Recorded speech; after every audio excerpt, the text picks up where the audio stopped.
Азыр мен машинада отурам, бирок мынакей өзүмдү подкаст студиядага отургузуп койсом болот. Мисалы мындай болуп калат да, машинада кетип барат, же болбосо кафеде отурасыңар, же болбосо үйдө отурасыңар, бир идея келди, кандайдыр жасап Инстаграмга жүктөш керек, подкаст студияга барып, бир студияга барып отурбай, аларга чалып, акча төлөп, убакыт кетип отурбай эле, мына мен машинада отурам дагы, керектүү сөздөрүмдү сиздерге айтып алам дагы, өзүмдү подкаст студияга отургузуп туруп, сонун кылып чыгарып коем. То есть мындай да мүмкүнчүлүктөр бар да.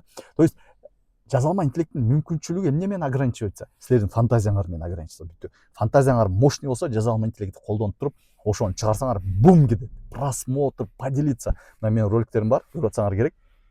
2 миллион, 3 миллион, 5 миллион просмотр алган роликтерим бар. Мунун баары жазалма интеллект менен. Мен башында кирдим, сразу приколдорду чыгардым. Приколдор жакшы кетет экен. Негизи комедия, мына адамды күлдүргөн, адамда эмоция жараткан контенттер жакшы кетет экен. То есть жасалма интеллект кирип атканда дагы өзүңдүн направленияңды издеп табыш керексиң да. Потому что аябай көп нерсе жасаса болот да, башың айланып калат да, эмне жасаганын билгиң келбей калат. Азыр мен страницама кирсеңер, ар кайсы роликтер бар. Клип деле бар, прикол деле бар.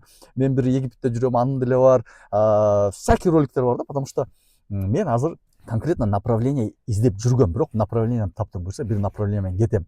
Жазалма интеллект широкий болгондон направлениеде жүргөн. Если прикол тартсаң, өзүнчө страница ачыш керексиң. Жалаң приколдор болуш керек бияктачы. Сонун баягы кыргыздардын традиционный приколдорун чыгарганда ошону монетизация алсаң болот. Эгер чисто рекламный ролик тартам десең, чисто рекламный ролик менен кетиш керексиң. Сонун рекламный роликтерди жаза, жанагы энергетиктерге, шоколадтарга, момундай жаңы ачылып аткан кафелерге сонун рекламный роликтерди жасап чыгаргандагы только рекламный ролик жак менен кетет.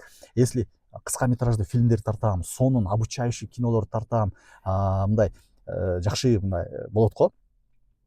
Кыргыздардын традициясын көрсөтөм, ушундай десең, анда ошол жакка кетиш керексиң да. То есть бул жазалма интеллектти баарын чогуу алып кетиш мүмкүн эмес. Өтө кыйын болуп кетет. Жетишпейсиң сен, просто мүмкүнчүлүгүң, сенин күчүң жетпейт дагычы.